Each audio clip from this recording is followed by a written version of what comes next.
ሰላም ጤና ይስጥልን የተከበራችሁና የተወደዳችሁ በዓለም ዙሪያ የምትገኙ የጣና ቲቪ ተከታታይ ቤተሰቦቻችን የምሽቱን የጣና ዜና መረጃና ዜና ትንታኔዎችን ይዘንላችሁ ቀርበናል።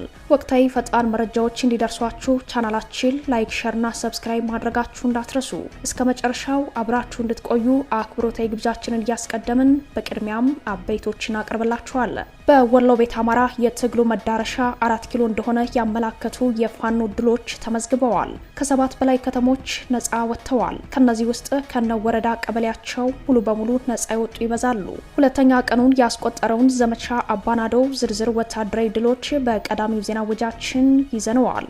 በሸዋ ግንባር 7ኛ ቀኑን ያስቆጠረው ውጊያ ዛሬም ቀጥሎ ውሏል። ውጊያው ከሜካናይዝድ እስከ ጨበጣ የደረሰ ነው። በርካታ ገዥ መሬት መቆጣጠር የቻሉት የፋኖ ኃይሎች በዛሬው ውጊያ ከፍተኛ የተባለለት ድል ቀንቷቸዋል። ዝርዝር የግንባር መረጃው ተሰናድተዋል። የአማራ ሕዝብ የህልውና ትግል ግንባሩ እየሰፋ ነው። ከአውደ ውጊያው በተጨማሪ የዲፕሎማሲ ግንባሩም አድጓል። አፋሕድ ለተባበሩት መንግስታት ጠቅላላ ጉባኤ አቤቱታ አቅርበዋል። በዋና ሰብሳቢው አርበኛ እስክንድር ነጋ መሪነት አፋሕድ ለተመድ ያቀረበው አቤቱታ ዝርዝር መረጃ በዜና ወጃችን ዳሰነዋል። ኦህዴድ ብልጽግና ወደ ስልጣን ከመጣ ጀምሮ ላለፉት 7 ዓመታት ቤንሻንጉል ጉምዝ ከአሶሳ ወደ አዲስ አበባ የሚወስደው የየብስ ትራንስፖርት መንገድ ተዘግቷል። በሌላ በኩል ከቤንሻንጉል ጉምዝ ክልል 26 ቀበሌዎችን በወረራ የያዘው ኦህዴድ ቀበሌዎቹ ከሱዳንና ደቡብ ሱዳን ሀገራት ጋር የሚያዋስኑ መሆናቸው ወረራውን ጂኦፖለቲካዊ ፍላጎት አላብሶታል። በጉዳዩ ላይ ዜና ትንታኔ ይዘናል። እነዚህንና ሌሎች የግንባር ሀገራዊና ቀጠናዊ መረጃዎችን ዜና ትንታኔዎችን ይዘናል። በድጋሚ አብራችሁን ቆዩ እያልን ወደ ዝርዝር መረጃዎቹ እናመራለን። በቅድሚያም ሰበር የድል መረጃ ወደምንመለከትበት የግንባር መረጃችን እናመራለን። በወሎ ቤት አማራ የትግሉ መዳረሻ 4 ኪሎ እንደሆነ ያመላከቱ የፋኖ ድሎች ተመዝግበዋል። ሁለተኛ ቀኑን ባስቆጠረው ዘመቻ አባናደው ከፍተኛ ወታደራዊ ድሎች መመዝገባቸውን አፋብሃ ምኒልክ ዕዝ አስታውቋል። የእዙ የህዝብ ግንኙነት መምሪያ ባወጣው የዘመቻ አፈጻጸም ሪፖርት ላይ ዘመቻው በታላቅ ድል ታጅቦ እንደቀጠለ ነው ያለ ሲሆን በሁለተኛ ቀን ውሎ በርካታ ከተሞች ነፃ መውጣታቸውን አብስረዋል።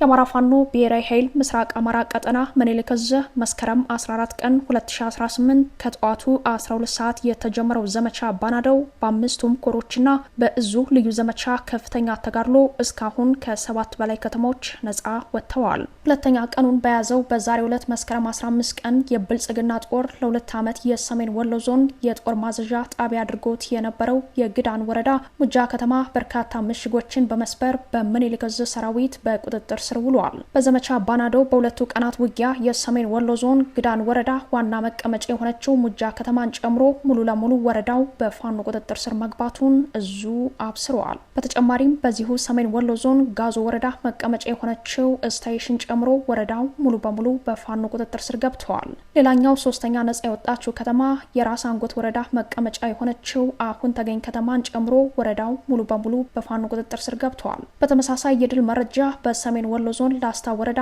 ብልበላ ከተማን ጨምሮ ከሹምሻዋ ቀበሌ ውጪ በፋኖ ቁጥጥር ስር መግባቱ ተሰምተዋል። ጉባላፍቶ ወረዳ ከወልዲያ ከተማ ውጪ ያለው ሙሉ በሙሉ በፋኖ ቁጥጥር ስር የዋለ ሲሆን የዳውንት ወረዳ ዋና መቀመጫ የሆነችው ኩርባ ከተማን ጨምሮ ወረዳውን ሙሉ በሙሉ በፋኖ ነፃ መውጣቱን አፋብሃ ምኒልክ ዕዝ አስታውቋል። ሰሜን ወሎ ዞን ዋድላ ወረዳ ከኮን ከተማ ውጪ ያለው ሙሉ ለሙሉ በፋኖ ቁጥጥር ስር ገብቷል ያለው እዙ መቄት ወረዳ ከፍላቂትና ከገረገራ ከተማ ውጪ ያለው በተመሳሳይ በፋኖ ኃይሎች ነፃ መውጣቱን አብስረዋል። የዜና በሚጠናቀርበት አመሻሽ ላይ ፍላቂትና ገረገራ ከተማን ለመያዝ ከፍተኛ ትንቅንቅ እየተደረገ ሲሆን ውጊያውና ትንቅንቁ አሁንም እንደቀጠለ ነው። የአማራ ፋኖ ብሔራዊ ኃይል ምስራቅ አማራ ቀጠና ምኒልክ ዕዝ መስከረም 14 ቀን 2018 ከጠዋቱ 12 ሰዓት የተጀመረው ዘመቻ አርበኛ አደማሊ በትግል ስሙ ዘመቻ አባናደው በአምስቱም ኮሮችና በእዙ ልዩ ዘመቻ ከፍተኛ ተጋድሎ በርካታ ከተሞችንና ገዢ መሬት በመቆጣጠር አድማሱን ወደ ደቡባዊ የወሎ ቀጠናዎች እያሰፋ ይገኛል። ዘመቻው የፋኖ ኃይሎችን የወታደራዊ ቁመና ያስመሰከረ፣ በአንጻሩም የብልጽግና ሰራዊትን መፍረስ ያሳየ ሆኖ ታይተዋል። በዘመቻ አባናደው በርካታ አውደ ውጊያዎች የቀጠሉ በመሆኑ ዝርዝር የቁጥር መረጃዎችን በነገው የእኩለ ቀን ዜና ወጃችን ይዘን የምንመለስ ይሆናል። በሸዋ ግንባር 7ኛ ቀኑን ያስቆጠረው ውጊያ ዛሬም ቀጥሎ ውሏል። በሸዋ ይፋት አጾንኪያ ገምዛ 7 ቀኑን ያስቆጠረው ውጊያ እንደቀጠለ ስለመሆኑ የግንባር መረጃውን ያደረሰን አፋድ ሸዋ ጠቅላይ ግዛት እዝ ነው። በ7ኛ ቀን ውሎውም ጠላት ሬሳውን እየቆጠረ ይገኛል ብለዋል። አፋድ ሸዋ ጠቅላይ ግዛት እዝ መሐመድ ቢሆነኝ ኮር እስቴ ጎማ ተራራ ክፍለ ጦር አጾንኪያ ገምዛ ወረዳ የሚንቀሳቀሰው የብልጽግና ጥምር ጦር ላይ ዕለት በመናበብ ታላቅ ጀብዱ እየፈጸመ ይገኛል ያለው እዙ ከመስከረም 8 2018 ጀምሮ እስከ ዛሬ መስከረም 15 ድረስ ውጊያው ቦታና ሰዓት እየቀያየረ በቀጠናው እንደቀጠለ ነው ብለዋል። በይፋት አጾንኪያ ገምዛ መቅደስ ቀበሌ በ02 በቡሌሳ ጉዳብርና መኮይ ባቡር ስቴሽን ላይ የብልጽግና ኃይል ክፉኛ መመታቱን እዙ በግንባር መረጃው አመላክተዋል። እስከ 08 ሸረፎ ጉያ አፍሶ መስክና ኩሬ ድረስ ያለውን ቀጠና በሸፈነው በዚህ ውጊያ በርካታ የብልጽግና ሰራዊት ሞትና ቁስለኛ መሆኑን ያስታወቀው በሞርተርና ዲሽቃ የታገዘ ውጊያ በማድረግ መልሶ ማጥቃት የከፈተው የብልጽግና ሰራዊት የፋኖን የቆረጣ ምት መቋቋም ተስኖት ወደ ኋላ ለመሸሽ ተገዷል ያለው እዙ በተለይ ሻይ ደብስ ተራራ ላይ የሰፈረውን ጠላት ዙሪያውን በመክበብ ብዙ ጉዳት እንዲደርስበት ተደርጓልም ብለዋል። በዚህ ግንባር የቀጠለው ውጊያ ከሜካናይዝድ እስከ ጨበጣ የደረሰ ነው ያሉት የግንባር መረጃዎች የብልጽግናው ጥምር ጦር ተጨማሪ ኃይል ከኬሚሴ ቢጨምርም 3 አይሱዚ 2 ፓትሮል 1 አምቡላንስ ሞትና ቆስለኛውን ሰብስቦ ወደ መጣበት ተዋርዶ ተመልሷል ሲል አፋድ ሸዋ ጠቅላይ ግዛት እዝ አስታውቋል።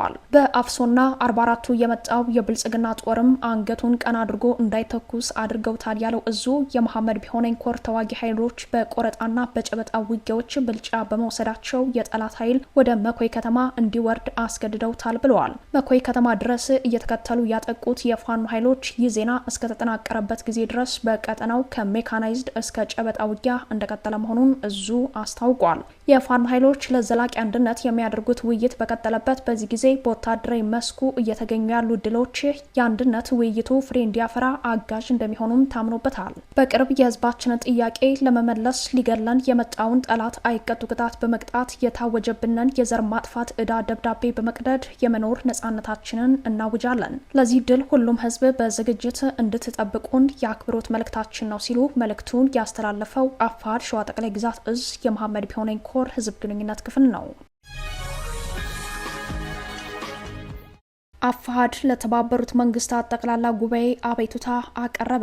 የአማራ ፋኖ ህዝባዊ ድርጅት በመካሄድ ላይ ለሚገኘው የተባበሩት መንግስታት ጠቅላላ ጉባኤ አቤቱታ አቅርበዋል። በአቤቱታው የተባበሩት መንግስታት የአማራ ህዝብ የተጋፈጠውን የጄኖሳይድ የህልውና አደጋ የሚያጣራ ገለልተኛ ዓለም አቀፋዊ ቡድን እንዲቋቋም ጠይቋል።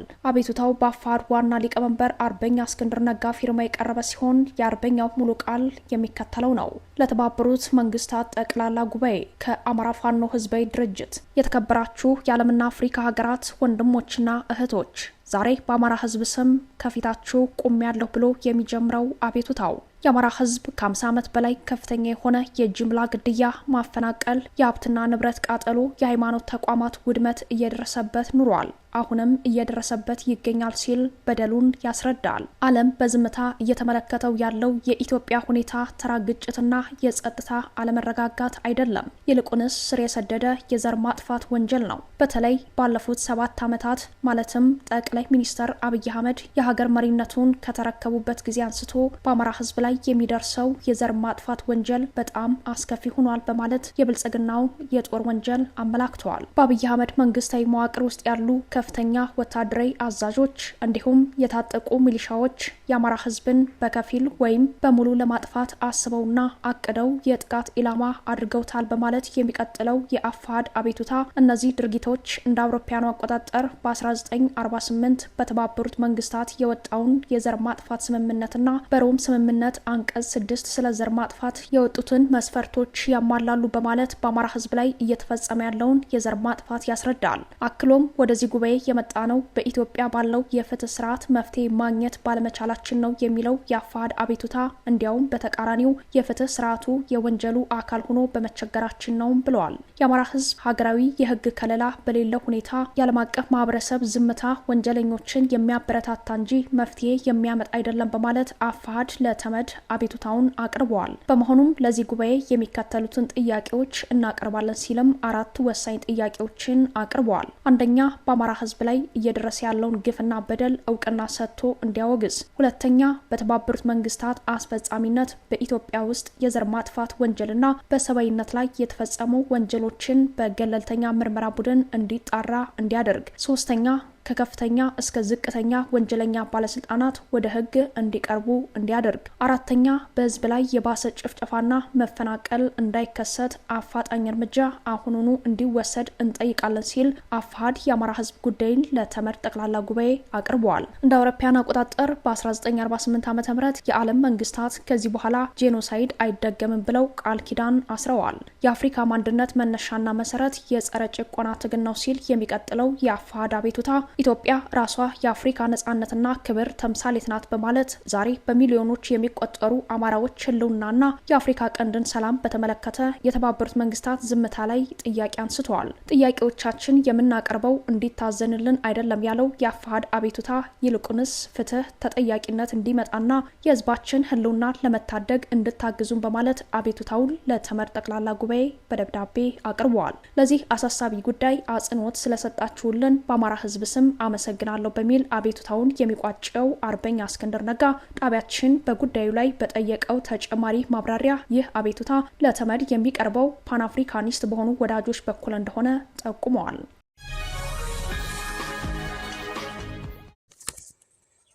ሰላም ጤና ይስጥልን፣ እንደምን ዋላችሁ? ወደ ጣና ሳተላይት ቲቪ አድማጭ ተመልካቾቻችን ወደ ዕለቱ የግንባር ዘገባዎቻችን እናመራለን። እንግዲህ በወሎ ቤት አማራ ከትናንትና ዕለት ጀምሮ በተለይም አፋባሃ ምስራቅ አማራ ሚኒሊክ ዕዝ አንድ ዘመቻ አውጇል። ዘመቻ አባናደው ሳጅን አደማሊ። ሳጅን አደማሊ እንግዲህ በደቡብ ወሎ በተለይ ምዕራባዊ ወረዳዎች ሲንቀሳቀስ የነበረ በርካታ የአገዛዙ ሰራዊቶች ላይ ከፍተኛ ድል የተቀዳጀ አርበኛ ነበር። ከወራት በፊት መሰዋቱ ይታወቃል። በዚህ በአርበኛ ሳጅን አደማሊ የታወጀው ጎጃ በተለይም በሰሜን ወሎ በርካታ ድሎችን እያስመዘገበ ይገኛል። በወሎ ቤት አማራ በድሎቹ በዛሬው ዕለትም ከትናንቱ ትዕይንት በበለጠ ቀጥለው ውለዋል። የርስ በርስ ንትርክን ወደ ጎን ብሎ ዘመቻ አባናደው ሳጅን አደማሊ በታወጀ በሰዓታት ውስጥ ብቻ ተአምራዊ ድሎች ቀጥለዋል። በዛሬው ዕለትም 4 ወረዳዎችና በርካታ ቁልፍ ከተሞች በፋኖ ቁጥጥር ስር ውለዋል። የሰሜን ወሎ ዞን መቀመጫ የሆነችው ወልዲያ ከተማም በፋኖ ከበባ ውስጥ ገብታለች። የዞንና የወረዳ አመራሮችም በአሁኑ ሰዓት ሽሽታይ መሆናቸው ታውቋል። በዛሬው ዕለት አውደ ውጊያም የሰሜን ወሎ ደጋማ ወረዳዎች ጋዞ ወረዳ፣ አንጎት ወረዳ በደጋው መብረቅ ክፍለ ጦር እንደዚሁም ባንሻ ሰይድ ክፍለ ጦርና በጥራሪ ወንዝ ክፍለ ጦሮች በቁጥጥር ስር ሲገቡ የጊዳን ወረዳ መቀመጫ የሆነችው ሙጃ ከተማን ደግሞ ላስታ ሳምነው ኮር ተቆጣጥሯታል። አፋባሃ ምስራቅ አማራ ሚኒሊክ ዕዝ በአሁኑ ሰዓት እንግዲህ በወልዲያ ከተማን ውስጥ ከበባ አስገብቷል።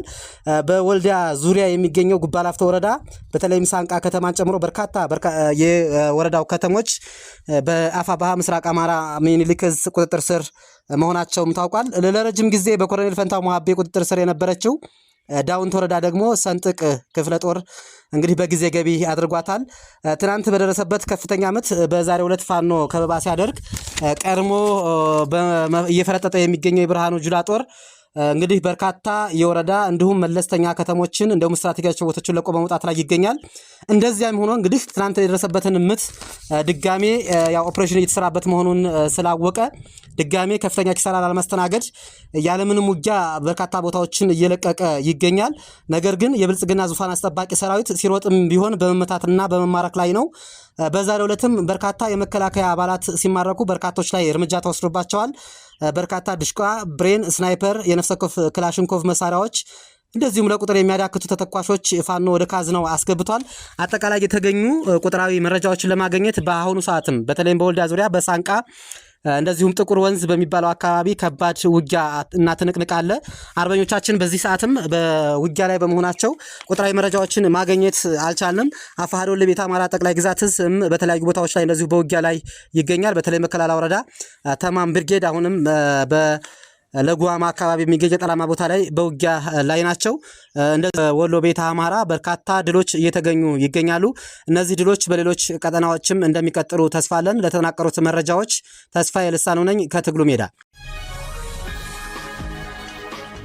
ቤንሻንጉል ጉምዝ ከአንድ ዓመት በላይ መንገድ ተዘግቶበታል። ከአሶሳ ወደ አዲስ አበባ የሚወስደው የወለጋ መስመር የተዘጋው በኦነግ ታጣቂ ኃይሎች ነው ቢባልም ለመንገዱ መዘጋት የሽመልስ አብዲሳ አስተዳደር ፖለቲካዊ ዓላማ እንዳለበት ነው የተጠቆመው። ጉዳዩ በብልጽግና ፓርላማ ደረጃ ከሰሞኑ መነጋገሪያ ስለመሆኑ የጠቆሙት ምንጮች በሁለቱም ክልል ነዋሪዎች ላይ የማህበራዊና ኢኮኖሚያዊ ጫና እየደረሰ መሆኑን የቤንሻንጉል ጉምዝ የብልጽግና ፓርላማ አባላቱ ቅሬታቸውን ገልጸዋል።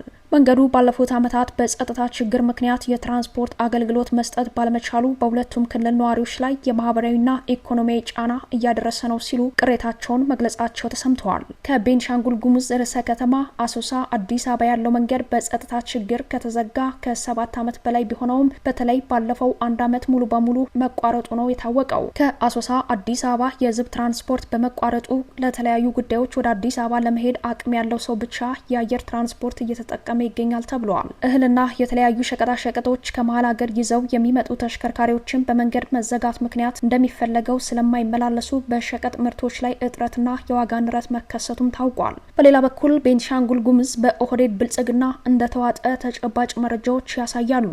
ኦህዴድ እንደ ድርጅት በክልሉ የያዛቸውን ትላልቅ ስትራቴጂዎች ለማሳካት በሰራቸው ስራዎች የኢኮኖሚ የፖለቲካና የመልክዓ ምድር ወረራውን አሳክተዋል። በተለይም ሁለቱ ክልሎች በሚዋሰኑበት ካማሽና አሶሳ ዞን በኩል 2 ወረዳ የሚያክል መሬት አንድ ባንድ የወሰደ ሲሆን አብዛኞቹ ቀበሌዎች ከደቡብ ሱዳንና ሱዳን ጋር የሚያዋስኑ መሆናቸውን ነው መረጃዎች የጠቆሙት። በአሁኑ ሰዓት ከ26 ቀበሌዎች በላይ ወደ ራሱ ወሰን የጠቀለለው ኦህዴድ ብልጽግና ከደቡብ ሱዳንና ሱዳን ጋር የሚያዋስኑትን ቀጠናዎች በወረራ እንዳሰፋ መረጃዎች ያሳያሉ። በተለይ ማኮሞ ልዩ ወረዳና ባምቢስ በተባሉ ወረዳዎች በርካታ ቀበሌዎችን በወረራ እንደያዘ ተጠቁመዋል። መዋቅራዊ በሆነ መንገድ በኢኮኖሚ ዘርፉ ኦህዴድ ብልጽግና የሚያልመውን ኢምፓየር ለመገንባት ቤንሻንጉል ጉምዝ በማዕድን ወርቅና ሰፋፊ እርሻ ልማት ላይ የሽመልስ ሰዎች ከፍተኛ ብልጫ እንዳላቸው መረጃዎች ያሳያሉ። ከማዕድን እስከ ከተማ ኢንቨስትመንት መጠነ ሰፊ ስራ በመስራት ላይ የሚገኘው ኦህዴድ በማዕድን ዘርፍ ወታደራዊ አመራሮች ጭምር የዘረፋ መረብ እንደዘረጉ ታውቋል። በካማሽ አሶሳና መተከል ዞኖች ኦሮምኛ ቋንቋ በመደበኛ ትምህርት ቤቶች እንደሚሰጥ የጠቆሙት የአሶሳ ዩኒቨርሲቲ የመረጃ ምንጮች ቤንሻንጉል ጉምዝ በፖለቲካና ኢኮኖሚ እንዲሁም ማህበራዊ እንቅስቃሴዎቹ በኦህዴድ ብልጽግና ስትራቴጂካዊ ጥቅሞች እንደተዋጠ ተጠቁመዋል። የኦነግ ኃይሎች መንገድ መዝጋትም ሆነ በአካባቢው የጸጥታ ስጋት የመሆናቸው ጉዳዩም የዚሁ ፕሮጀክት አካል እንደሆነ ምንጮች ለጣቢያችን አስረድተዋል።